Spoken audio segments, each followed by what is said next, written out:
Para todo público. Programa de producción nacional.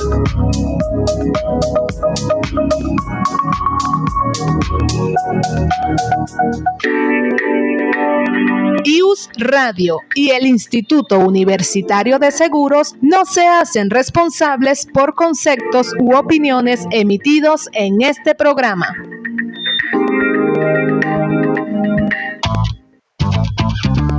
El deporte no solo se juega, se vive, se siente y se comparte en Sportcast 360, un espacio dinámico y conciso que captura toda la esencia del deporte. No solo informamos, sino analizamos, celebramos y destacamos las historias y logros que resuenan en el mundo deportivo. Todo listo, porque se viene una hora dentro del emocionante mundo del deporte, con la animación de Francisco Rubio. Suena el silbato y arranca el programa de hoy.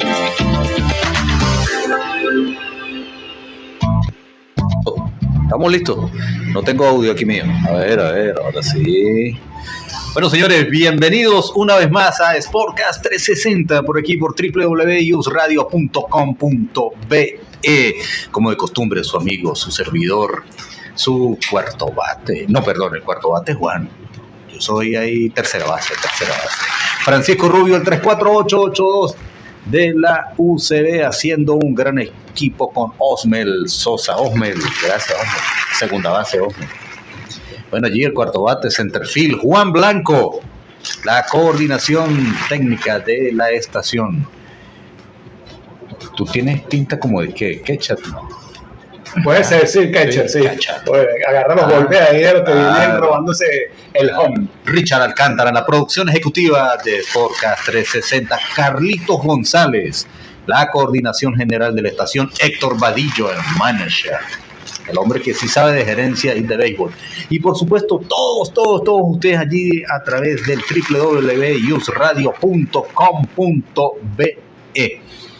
Bueno, hoy vamos a entrar de lleno, Richard, con este programa, con una invitada súper especial, a quien tuve la oportunidad de conocer en el mes de noviembre en el Congreso de Derecho Deportivo. Con ustedes, señoras, señores, la doctora Solángel Delgado. Bienvenida, doctora.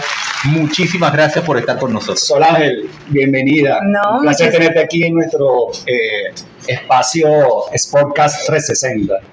Todo lo contrario, muchísimas gracias por la invitación a este programa tan novedoso, tan particular como lo son ustedes con esta programación.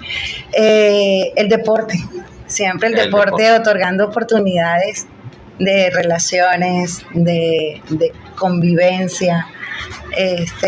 Y bueno, estoy aquí con todo el placer del mundo para aportar un poquito poner un granito de arena de nuestro conocimiento. A principio de año observamos una noticia impactante para el mundo del deporte profesional, por decirlo de alguna forma, al salir la noticia en muchas redes, cosa que se da año tras año, porque de lo que ya he investigado, es por esta época, a principio de año, donde se dan las firmas de los prospectos profesionales, ¿no? Muchachos con 16, 17 años, con unos contratos de 4 y 5 millones de dólares. Que solo es el bono. Ajá. Que entonces obviamente hace que desde nuestro ángulo, desde nuestro programa, nos hagamos varias preguntas. Así que, por supuesto, le va a servir a mucha gente que tiene a sus hijos en academias y que a lo mejor no ha tenido algún tipo de asesoría o tiene desconocimiento de cuál es este tema, cómo se maneja este tema de las firmas de los menores de edad como prospectos para los equipos de béisbol profesional. Bueno, primero que nada, para aclarar esa inquietud de muchachos de 16 años, sí, efectivamente, pero eso tiene una razón. Y uno de los motivos es que en la Major League Baseball, la edad mínima para iniciar una contratación con un prospecto es los 16 años. Okay. Siempre y cuando, antes del 1 de septiembre del año en que se realiza la firma, ese prospecto debe cumplir 17 años. Ok. Entonces, por eso es que este tema siempre está involucrado con menores de edad. Ok. Porque es muy difícil que un muchacho ya después de los 18 años tenga, no es que sea imposible, ¿ok? O sea, claro que se dan situaciones, sobre todo a nivel de picheo, Ok.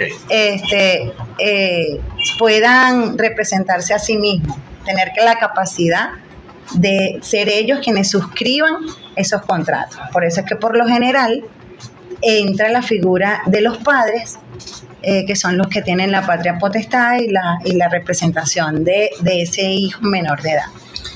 Ok, Sonayer, una pregunta. En cuanto a los niños como tal, más o menos a partir de qué, digamos, estatus, pues en la calificación que se encuentra el niño, junior, pre-junior, juvenil, AA, empiezan ya esos scouts de la equipos ya profesionales a ver a esos muchachos para ya ir anotándonos en la lista de lo que son posibles prospectos. Bueno, has tocado un tema muy debatido, sobre todo desde el punto de vista ético. Okay. Porque, a ver, estamos hablando de niños, sí, ¿verdad? Y todos aquí, o sea, los adultos sabemos qué rápido y qué importante es esa etapa de vivir nuestra niñez. Correcto. Y cómo la vivamos va a determinar mucho qué tipo de personas vamos a ser en el futuro y qué tipo de profesional vamos a ser. Sí. ¿Qué sucede? En Venezuela, yo formo parte del equipo jurídico de la Federación Venezolana de Béisbol. Y por ende tengo conocimiento de cómo está estructurado el deporte venezolano de manera piramidal. Okay. En sus bases se encuentran los clubes. Uh-huh. Esos clubes son los que manejan las diferentes edades, ¿verdad? Sí. Categorías. Correcto. En el deporte, no solamente en el béisbol, en todos los deportes. En ese semillero van organizándose competencias a nivel estatal, nacional. Los padres colaboran muchísimo con toda esa organización y es en ese tipo de escenario infantil, preinfantil. Hoy en día se llama, porque hay que actualizar, okay. Sub 13, Ajá, okay. Ajá, okay. Ya en el mundo del béisbol también ya se ya eso de infantil, okay. Ya eso es de la vieja edad. Correcto. Entonces, ¿qué sucede? Estas personas, estos agentes, están constantemente visualizando en este tipo de espectáculos o competencias a esos muchachos. ¿Qué sucede?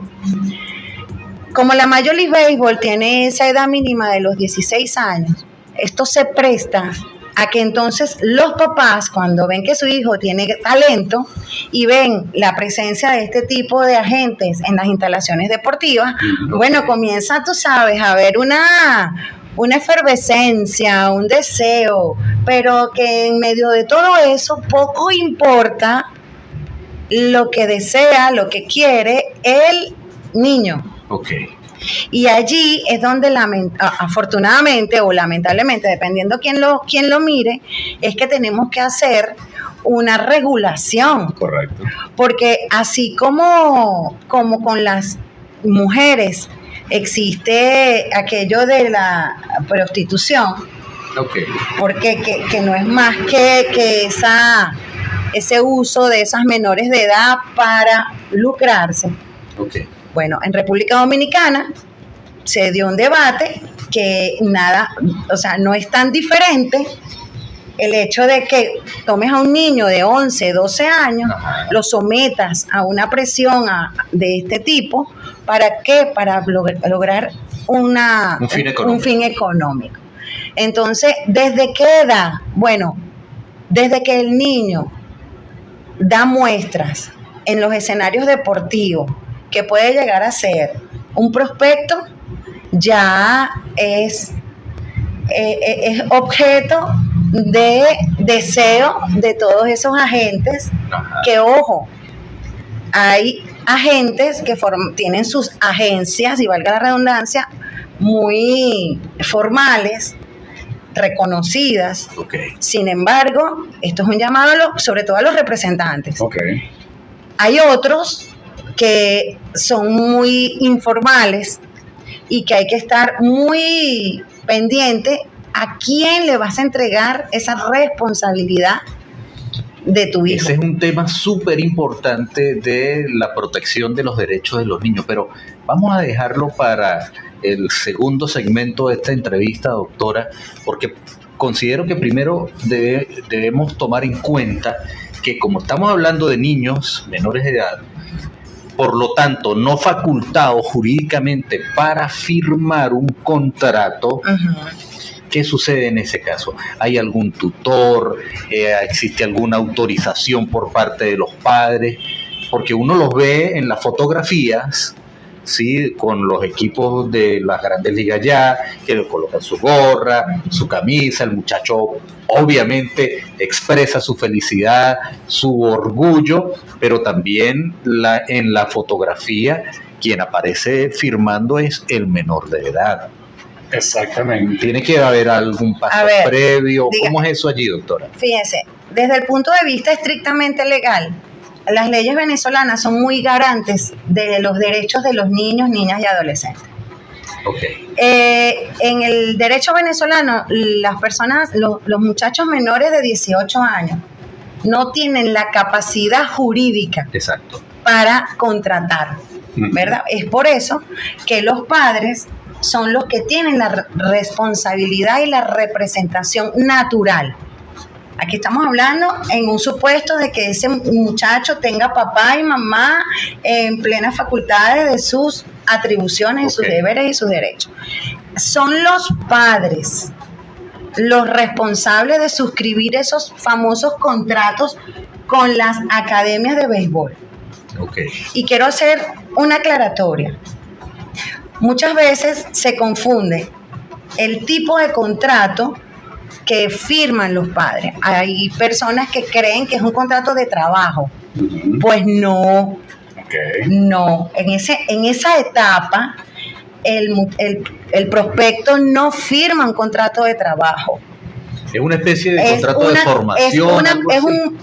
La jurisprudencia venezolana ha dado debates sobre qué tipo de contrato es. Porque si bien es cierto, es un mandato que le dan los padres ¿a quién? A la gente. Ajá. Un mandato para que represente a su hijo.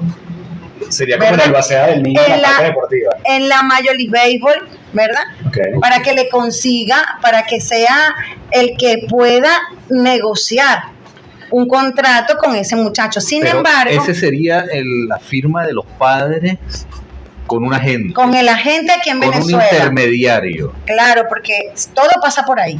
¿Las academias también son agentes? Es que las academias están conformadas por agentes. Ajá. Por eso lo dije anteriormente. Sin embargo, hay agentes por allí que no forman parte de ninguna academia. Exacto. Que lo que van es en búsqueda en el bajo mundo conocido como los perros. Sí, ¿no? y también se ha visto los casos, Solángel, en el que el representante del niño tiene una amistad muy cercana con algún jugador de béisbol directamente profesional de cualquiera de los equipos, y parece como que fuera un trampolín, como que saltaran esa parte de ir con la agencia o de ir con el equipo donde está el niñito haciendo vida deportiva, y lo pone en contacto directamente con el Lo que pasa es que aquí en Venezuela, desde un tiempo para acá, Venezuela no forma parte del draft directo en los Estados Unidos. ¿En serio? Y eso que siempre Venezuela fue uno de los semilleros. Bueno, fue una cuestión excepcional. Ajá. Entonces ya debería normalizarse. Bueno, eso. Pero a raíz de toda esa realidad, entonces las academias se fueron posicionando porque eran ese trampolín, ese contacto. ¿A dónde van los muchachos? Generalmente, cuando se están preparando y ya están cerca de una posible negociación, a República Dominicana. Correcto. Allí es donde están las mayores concentraciones de esos muchachos que se van filtrando y van llegando poco a poco a esa etapa. Ese es el último escalón antes de dar ese brinco, ese paso final Final no, porque es el comienzo de realmente de un proceso, de la última etapa. Volviendo al tema de la contratación, entonces para la jurisprudencia venezolana ha habido un debate con relación a qué tipo de contrato firma un representante con un agente, un representante del menor con un agente. ¿Por qué? Porque para algunos es un mandato, con prestación de servicio. ¿Por qué? Porque en esos contratos se deja establecido cuál es la responsabilidad del agente. El agente debe garantizar 3 cosas básicas para el niño: alimentación, educación y salud. ¿Verdad? A cambio, hay un porcentaje que se le va a pagar a ese agente. Exacto. A través de, esto se llama como una contratación con una cláusula suspensiva. Suspensiva, ¿por qué? Porque es algo que se puede dar como no se puede dar. Una incertidumbre que tengo, Solange, antes que continúe. Estoy aquí como abogado del diablo y como de repente posible padre de alguno de esos niños. Y la parte del hospedaje del niño, eso no es que van a un sitio donde el niño se hospeda en una casa X, o van a un campamento donde van a estar ahí como internados en ese país. Bueno, hay diferentes formas, ¿verdad? Dependiendo la capacidad que tenga y la logística que tenga esa academia. Ahí conozco casos de niños, por ejemplo, del interior del país, que han venido a Caracas a entrenar, a formar parte de esa academia, y se quedan con personas, familias, ¿verdad? Vecinos de la comunidad, donde le prestan el alojamiento, le prestan atención, pero vuelvo al tema de la seriedad de a quién es la persona que se va a encargar, porque lamentablemente hemos tenido información de casos de niños maltratados, niños abusados. Correcto. Durante toda esa estadía de ese muchacho lejos de sus padres. Y yo creo que aquí el llamado principal es al papá y a la mamá de ese niño. La importancia entonces, doctora, de que los padres conozcan toda esta materia que tiene que ver con las firmas. Y lamentablemente, cuando al papá y a la mamá se le presenta un agente y le hace una propuesta como esta, generalmente ellos se dejan llevar por esa organización, en el mejor de los casos cuando es toda una organización, ¿no? Que se supone que debe tener su abogado, sus contratos, los orientan, y ellos van, y obviamente confían en que están por el camino correcto. Y muchas veces esos padres son los que más requieren asesoría jurídica. Correcto. Porque después que firman y las cosas no se dan como las esperan, entonces vienen los inconvenientes. O la gente sale con por eso, torcido, cuando las cosas no salen como se las espera. Entonces, cuando los abogados nos presentamos en este tipo de negocio, o en cualquier tipo de negocio, porque a veces dices, ay, qué fastidio el abogado. Sí. Ay, pero es que... abogados. Sí, qué fastidio, ya va a poner pero. No es que vamos a poner pero por poner, sino que el abogado sabe lo que puede pasar si siempre estamos ante el supuesto de un incumplimiento. Tengo un contrato, lo analizo, este contrato me puede servir para probar que en un juicio. Porque si yo veo un contrato que no me va a servir de nada, obviamente tengo que hacer las observaciones previas. Porque en el momento de la suscripción del contrato, todo el mundo está feliz. Correcto. Todo el mundo tiene expectativas, todo el mundo tiene buenos deseos. Y aparte de que el representante ve eso como su fondo de jubilación, si mi hijo llega al sitio... Allí no hay problema, Exacto. porque estamos llenos, los muchachos y los padres están llenos de esperanza. Claro, aquí en Venezuela se da, y igualmente República Dominicana, Puerto Rico, Panamá, Puerto Rico, se da el caso similar en el Cono Sur, hablemos de Argentina, Chile, Brasil, Paraguay, Uruguay, con el fútbol. Colombia también, donde el mismo joven, el mismo muchacho, siente su propia presión, que ni siquiera viene de los padres, porque muchas veces son de estratos económicos muy bajos. Es más, en el fútbol, los futbolistas vienen de estratos económicos más bajos inclusive que en el béisbol. Entonces, la presión para el muchacho es quedar y llegar a ser firmado para sacar a su familia de donde está. Puede suceder también en el béisbol. El mismo muchacho también sienta la presión de darle durísimo para poder sacar a su familia de donde está, pero eso implica necesariamente que los padres, desde lo que estamos conversando, ¿no?, lo que estoy entendiendo, deban tener una especial asesoría a la hora de que les toque, porque como conversábamos con el doctor, con el profe Urbina, el porcentaje es mínimo, ¿no? De los que hablaba de un 1%. Sí, una cosa. Sí. Entonces allí es donde entra esa preocupación que ha mostrado la Federación Venezolana de Béisbol en ese porcentaje mínimo que acabas de mencionar. Porque entonces estamos hablando de que tú me preguntabas anteriormente a partir de qué edad un muchacho es visible. Correcto. Perdón. Bueno, en una edad donde el muchacho debe estudiar, en que el muchacho debe recrearse, en que el muchacho debe compartir otras experiencias típicas de su edad, y no lo cohibes, lo sacas de ese mundo, ¿verdad?, a un mundo de responsabilidad.